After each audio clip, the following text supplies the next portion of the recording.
você abrisse comigo a sua Bíblia, irmãos. No livro de 1 Samuel, no capítulo 30. 1 Samuel, capítulo 30. 1 Samuel, capítulo 30. Aleluia.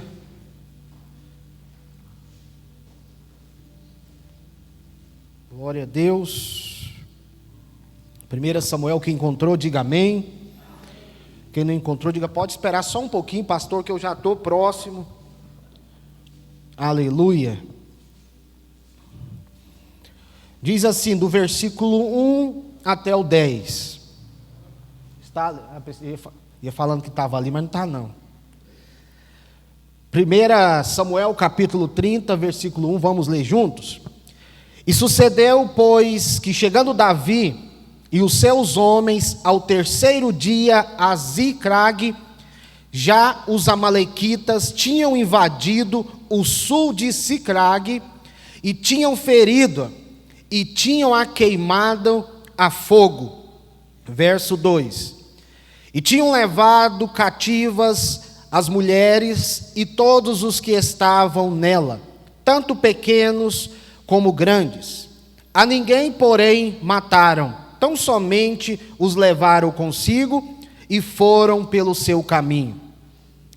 E Davi e os seus homens chegaram à cidade, e eis que estavam queimadas a fogo, e suas mulheres, seus filhos e suas filhas tinham sido levados cativos. Então Davi e o povo que se achavam com ele, alçaram a sua voz, levantaram a sua voz e choraram, até que neles não houvessem mais forças para chorar. Também as duas mulheres de Davi foram levadas cativas, Ainoã e a Gisraelita e Abigail, a mulher de Nabal, o carmelita. E Davi muito se angustiou porque o povo falava em apedrejá-lo, porque a alma de todo o povo estava em amargura, cada um por causa de seus filhos, das suas filhas. Todavia Davi se fortaleceu no Senhor. E disse Davi a Abiatar, o sacerdote, filho de Aimeleque: traze-me, peço-te aqui o efode. E Abiatar trouxe a Davi. Então consultou Davi ao Senhor, dizendo: perseguirei eu a esta tropa? Alcançá-la-ei? E lhe disse: persegue-a, porque de certo alcançarás e tudo libertarás. Verso 9. Partiu, pois, Davi, ele e os 600 homens que com ele se achavam, e chegaram ao ribeiro de Besor, onde pararam os que ficaram para trás. E perseguiram uns a Davi, ele e os 400 homens, pois que 200 homens ficaram para trás por não poderem, de cansados que estavam, passava o ribeiro de Besor. Amém, irmãos? Louvado seja Deus. Este é um texto tremendo. É um texto, se eu fosse colocar um tema, eu colocaria resgatando a nossa família. Este é um texto que nós, por várias vezes, eu já cansei de ministrar ele aqui, mas todas as vezes que a gente lê, Deus, Ele fala conosco de uma forma diferente. Acho que por isso que a Bíblia diz que a palavra de Deus, ela se renova a cada manhã. A Bíblia, ela se renova a cada manhã.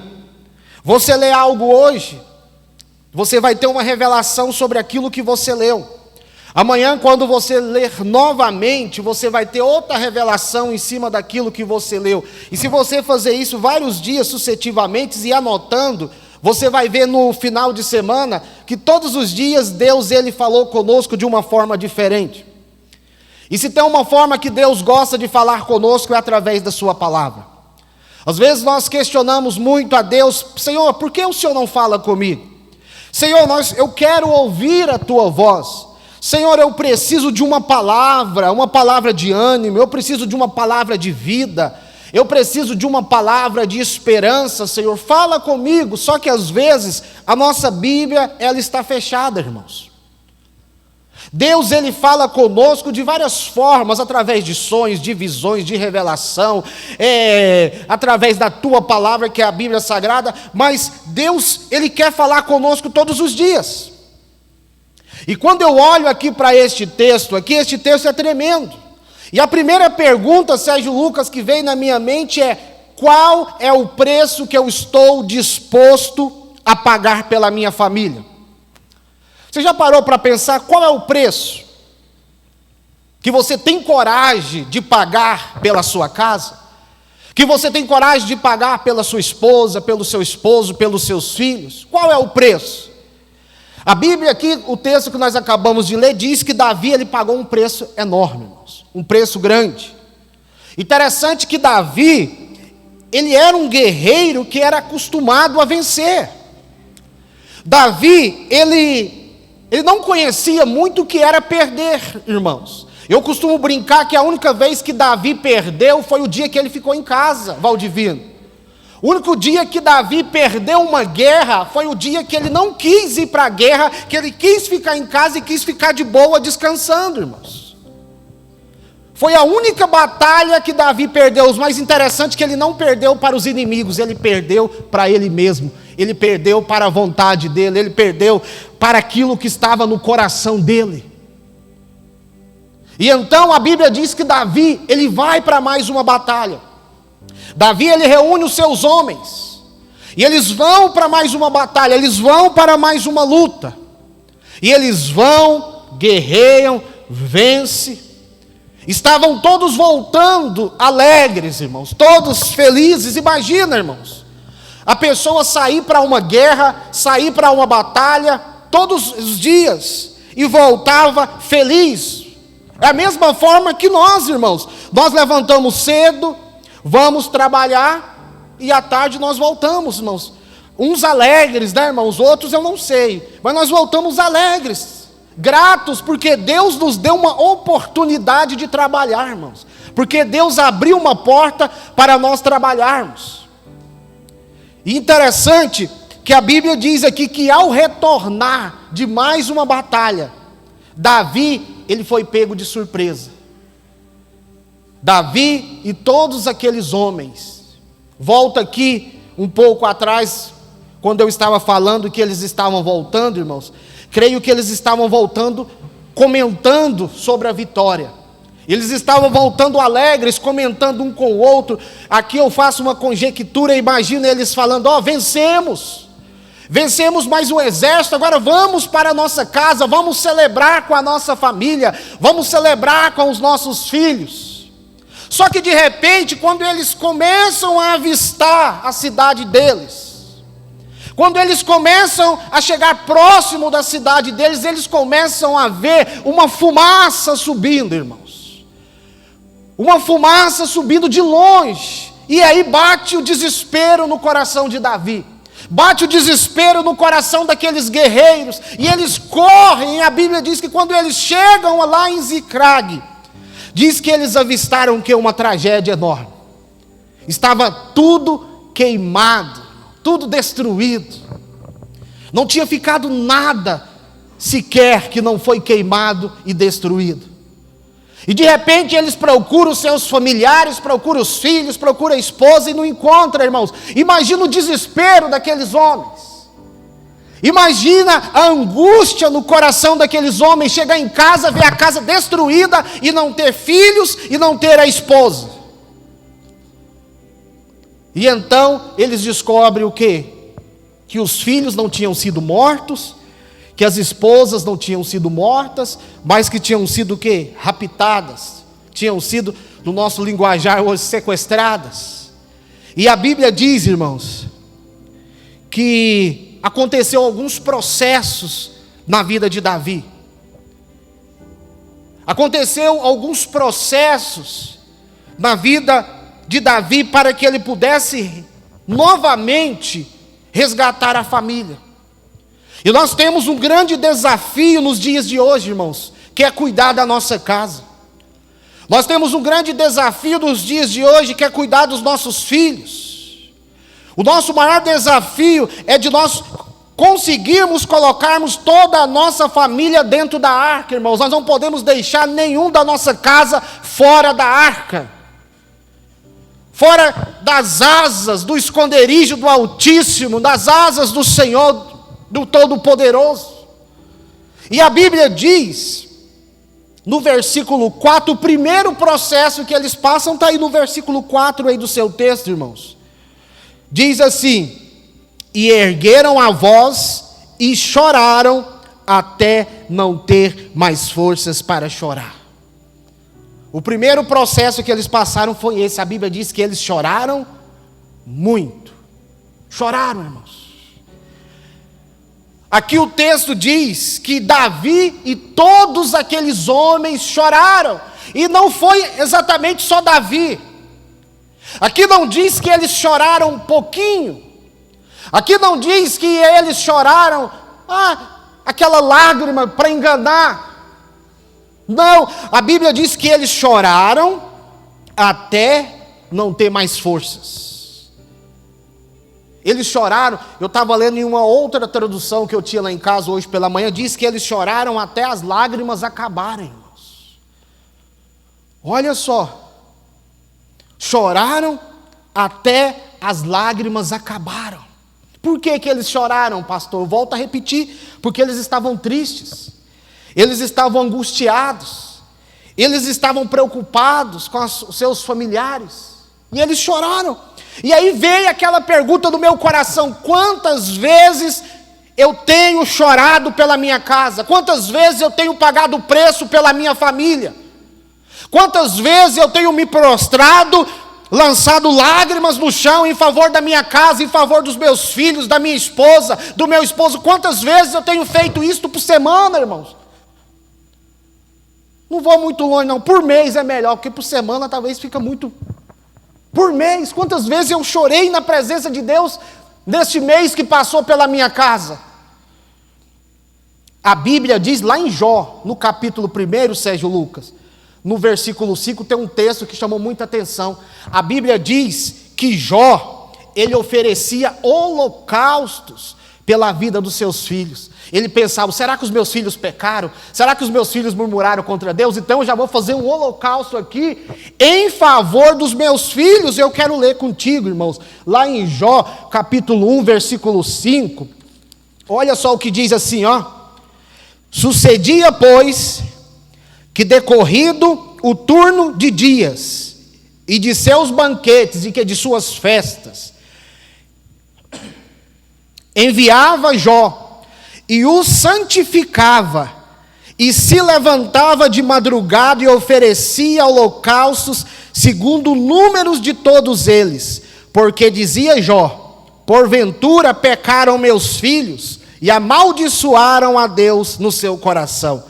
E assim fazia Jó continuamente. Jó, ele guardava os seus filhos, irmãos. Nós temos uma responsabilidade nesta geração, guardar os nossos filhos.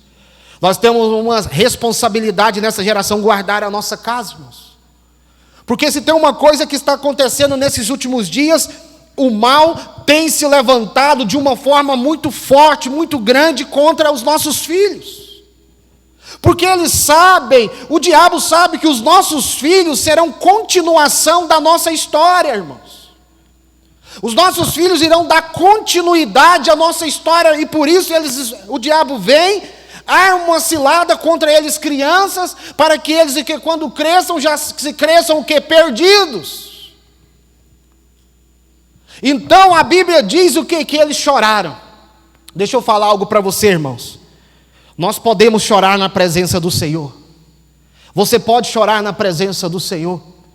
Tem um ditado no mundo lá fora que diz que o homem não chora, irmão, só se for no mundo, porque na presença de Deus o homem urra, homem grita, irmãos, grita na presença do Senhor.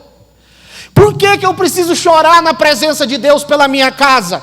Lá em Salmo 126, versículo 4, diz assim: bem-aventurados que choram, porque eles serão consolados. Isso é lá em Mateus capítulo 5, versículo 4, né? E lá em Salmos 126, 4 diz: os que com lágrimas semeias, com júbilos colherão, irmãos. Aleluia! Louvado seja Deus. Deixa eu falar algo para você. Se tiver que ter uma reação diante de Deus, chore na presença dele, irmãos. Chore. Não é errado chorar. Até Jesus chorou lá no livro, no Evangelho de João, no capítulo 11, versículo 35, só tem uma frase dizendo assim: Jesus chorou. Jesus chorou, irmãos. Jesus chorou. E eu preciso entender aqueles momentos que às vezes eu estou triste por alguém da minha casa. Quando eu estou triste por alguém da minha família, eu preciso chorar na presença do Senhor, irmãos. Lá em Apocalipse, no capítulo 7, no versículo 17, diz assim: Ele lhes enxugará dos olhos todas as lágrimas, aleluia. E lá em Salmos 30, versículo 5, diz assim: Ao anoitecer pode vir o choro, mas a alegria vem pela manhã, irmãos. Aleluia! Você entendeu um pouco de que é o chorar na presença de Deus. Às vezes nós choramos por tanta coisa, irmãos. Antigamente, antes de eu converter, Valdivino, eu chorava quando meu time perdia. Ainda bem, Sérgio Lucas, que eu converti, porque se eu estivesse chorando até hoje, eu já não tinha mais lágrimas. Irmãos. Mas eu entendi que eu preciso chorar na presença daquele que pode mudar todas as coisas na minha vida. Aquele que conhece até quando eu não oro. Deus, Ele conhece a lágrima dos meus olhos até quando eu não estou falando, Ele conhece. Então aqui foi o primeiro processo. Chorar, mas chore na presença de Deus. Qual que foi o segundo processo? Eu preciso aprender a compreender as pessoas. É um pouco difícil, irmãos, mas nós precisamos vencer. Eu preciso aprender a compreender as pessoas. Porque se eu não entender, se eu não aprender a compreender as pessoas, irmãos, eu não vou conseguir viver nessa terra. Porque onde eu vou, estou cercado de pessoas.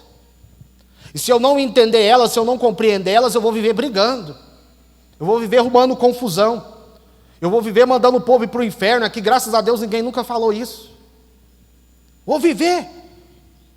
O segundo processo está aí. Eu preciso compreender as pessoas. No versículo 6, irmãos, lá do mesmo texto de Samuel que nós estamos lendo, diz assim: E o povo falava em apedrejá-lo, porque todos estavam em amargura. Sabe o que Deus falou comigo aqui? Muitas vezes as pessoas nos tratam mal, não porque elas são maldosas, mas porque elas estão amarguradas e feridas e não sabem demonstrar carinho e amor naquele momento que elas estão passando. Por isso que eu preciso ter essa sabedoria, irmãos. Às vezes as pessoas vão nos tratar mal. Aqui eram os guerreiros de Davi, irmãos, que eu estou falando. Eu não estou falando dos inimigos de Davi. Eram os companheiros que andavam, ajudavam Davi a vencer batalhas. De repente, eles começaram a olhar para Davi e pensaram: vou sentar a pedra nele. Eu estava trabalhando, eu fui para a guerra com ele. Ele é o nosso líder. E de repente eu chego aqui tudo destruído. A Bíblia diz que os guerreiros, eles começaram o quê? A maquinar na mente o quê? Apedrejar Davi. Por quê? Porque o coração deles estava amargurado, irmãos. Uma pessoa amargurada, ela fala coisa com coisas. E às vezes, se eu não tiver sabedoria, eu pego aquilo e levo para mim também, fico ferido e com raiva da pessoa. Porque eu não sei, eu não entendi o que a pessoa estava vivendo. Eu preciso entender, nós precisamos entender, irmãos, lá em Êxodo, no capítulo 17, eu não vou ler. A Bíblia diz que o povo de Deus no deserto, quando ficou sem água e com sede, eles começaram a pensar mal de Moisés. Eles começaram a murmurar contra Moisés. O povo estava sendo guiado para a terra da promessa. O povo estava sendo guiado do Egito. Mas veio a sede. E eles começaram o quê? Já questionar. Moisés é doido. Moisés nos trouxe aqui, nos tirou lá da terra do Egito para nos fazer morrer aqui neste lugar. Eu quero voltar. Eles começaram a maquinar contra Moisés. E a minha palavra para você é: nós precisamos aprender a compreender melhor as pessoas que estão em nossa volta e o seu modo de agir. Nós precisamos, irmãos.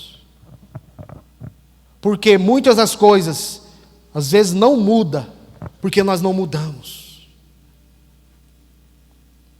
A maneira como olhamos as pessoas muda a forma que nós somos vistos por elas, irmãos.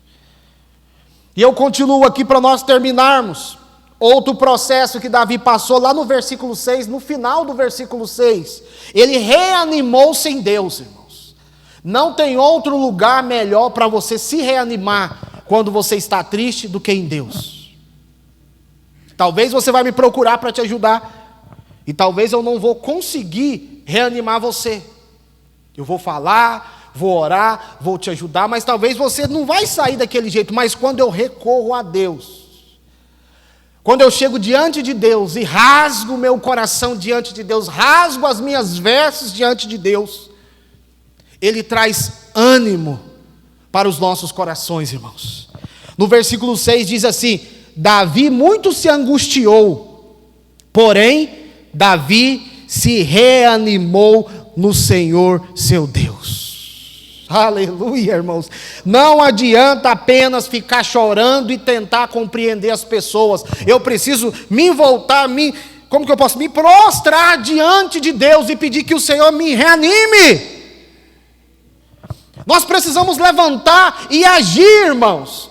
Lá no livro de Ezequiel, Deus falou: Ezequiel, põe-te em pé, porque eu falarei contigo. Põe-te em pé. Deus está dizendo para nós: põe-te em pé, porque eu falarei contigo. Lá em Salmo 108, versículo 12, diz assim: pois vão é o socorro do homem. Foi o que eu falei, às vezes eu vou tentar te socorrer, mas não vai ter jeito, irmãos. Mas quando eu recorro no Senhor, quando eu busco o ânimo no Senhor, Ele nos fortalece. Lá em Filipenses, no capítulo 4, 13, diz, né, que a alegria do Senhor é a nossa força. A alegria do Senhor é a nossa força. Então a minha palavra para você é: busque se fortalecer do Senhor, irmãos. Nós já entramos no mês de agosto. Você já fez uma retrospectiva desses meses que passou na sua vida, irmãos? De janeiro até dia 6 de hoje. O tanto de coisas que não passaram em nossas vidas, o tanto de luta que nós enfrentamos até chegar aqui, o tanto de coisas que aconteceram que às vezes geraram tristeza em nossos corações até chegar aqui, mas louvado seja Deus que você está aqui, irmãos. Você está aqui. E Deus, Ele vai te fortalecer para você terminar o ano, irmãos. Em nome de Jesus, Deus vai te dar forças, Deus vai te dar ânimo, Deus vai te dar coragem, Deus vai te levantar e vai te dar força para vencer todos os gigantes que se levantam contra a tua vida, irmãos. Porque gigantes vão aparecer. Talvez quando sair aquela porta você vai deparar com o gigante. E aí você precisa ter força para vencer. E a Bíblia diz, olha só, que depois que ele reanimou no Senhor, ele fez algo, irmãos, que nós precisamos aprender a fazer. A Bíblia diz no versículo 8 que Davi, ele consultou o Senhor. Amém, irmãos? Deixa eu falar algo para você, antes de qualquer decisão, antes de tudo que você for fazer, ore a Deus, busque uma confirmação em Deus a respeito das decisões que você vai tomar. A Bíblia diz o que Davi, ele chegou até o Senhor, ele consultou ao Senhor, e o Senhor falou: Davi, positivo, pode ir.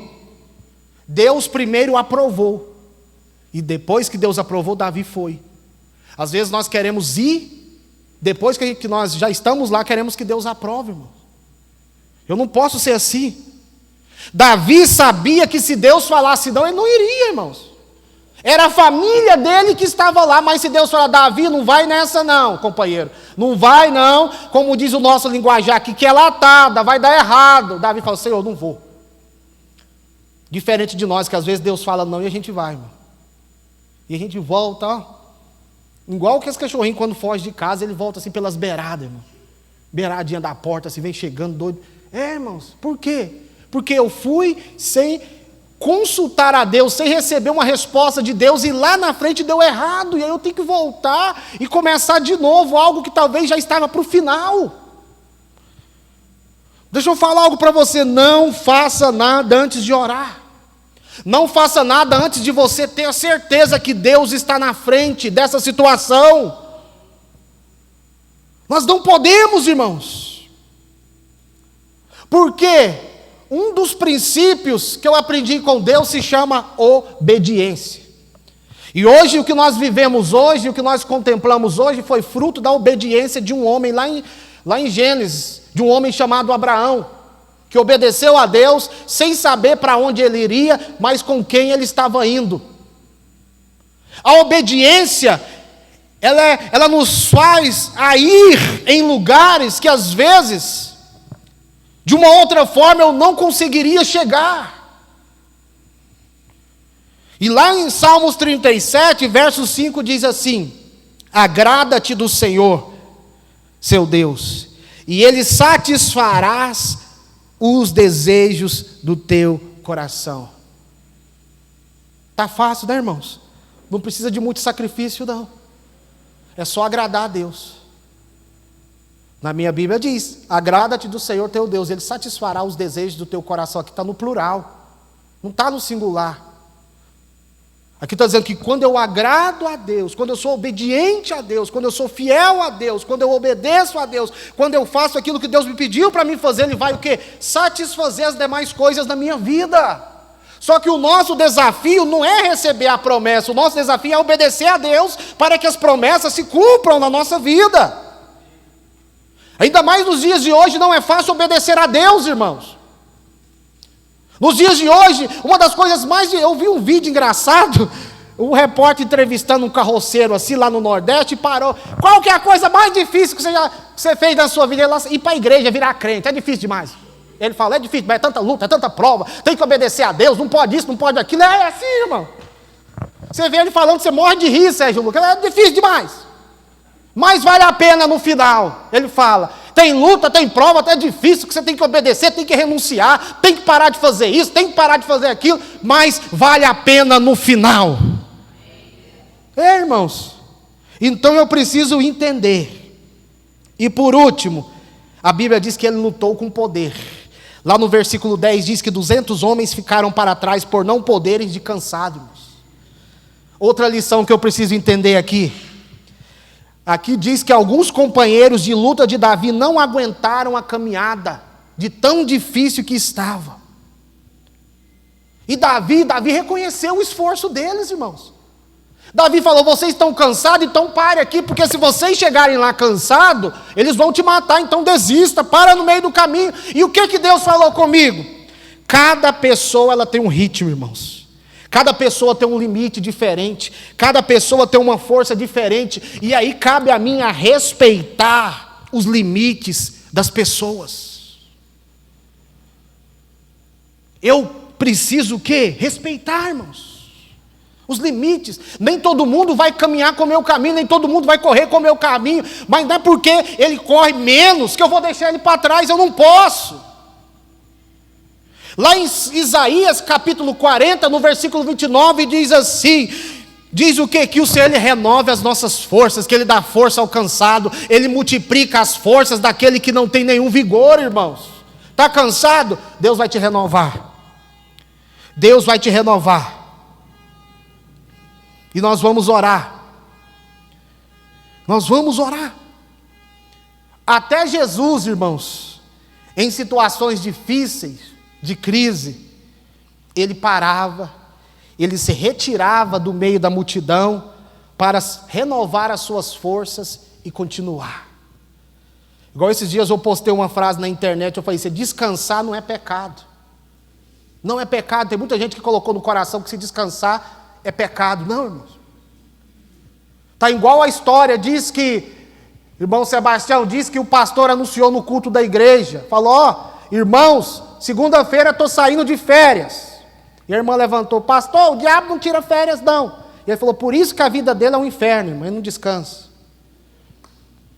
Irmão, nós precisamos descansar. Porque quando eu descanso, eu estou renovando as minhas forças. Tem muita gente que está andando no limite, irmãos. Tem muita gente que está andando assim no limite. Quando eu ando no limite, qualquer momento eu posso cair e parar numa cama. Quando eu ando no limite. Nós precisamos o quê? Descansar no Senhor, irmãos. Descansar. Mas deixa eu falar algo para você. Descansar no Senhor não pode ser desculpa de relaxamento para mim não continuar. Porque a Bíblia diz, lá em Mateus 11:12, o quê? O reino dos céus é tomado pelos esforços. E os que se esforçam, se apoderam dele. Eu não posso sair daqui e falar, chegar em casa, esse mês eu vou descansar.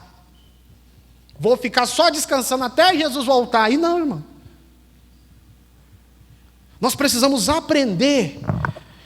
E o Senhor diz para Josué, para nós orarmos. E a palavra de Deus para nós é, não te mandei eu? Ser forte, ser corajoso, não temas, não fique com medo, porque o Senhor teu Deus é contigo por onde quer que você andares, irmãos. Essa é a palavra de Deus para você, o Senhor ele é contigo. Onde você andar, Deus vai andar contigo, irmãos. Deus vai te guardar. Deus nos guardou até hoje, irmãos. Deus nos guardou até hoje e Ele vai continuar guardando. Queria que você se colocasse de pé. Nós vamos orar. E nós iremos falar com Deus, dizer, Senhor, nos ensina, Pai. Nos ensina a vencer os desafios. Nos ensina, Pai, nos dê força para não pararmos. E a Bíblia diz, irmãos, depois você lê na sua casa. Olha só, depois você lê na sua casa. Quer ver? O final dessa história. O final dessa história está lá no versículo 18 ao 20. O final dessa história que nós acabamos de ler. Deixa eu ler aqui, que já está aqui. Assim livrou Davi tudo quanto tomaram os amalequitas. Também as suas 2 mulheres livrou Davi. E ninguém lhes faltou, desde o menor até o maior, e até os filhos e as filhas. E também desde o despojo até tudo quanto lhe tínhamos tomado, tudo Davi tornou a trazer de volta. Também tomou Davi todas as ovelhas e vacas, e levavam-nas diante do outro gado, e diziam, este é o despojo de Davi. O Senhor deu vitória para Davi, irmãos. A atitude de Davi no presente gerou uma vitória lá no futuro. A nossa atitude hoje vai determinar a nossa vitória amanhã. A minha atitude diante da luta, dos obstáculos, das dificuldades, das coisas boas, vão determinar onde vai ser o meu próximo passo, irmãos. Deixa eu orar por você.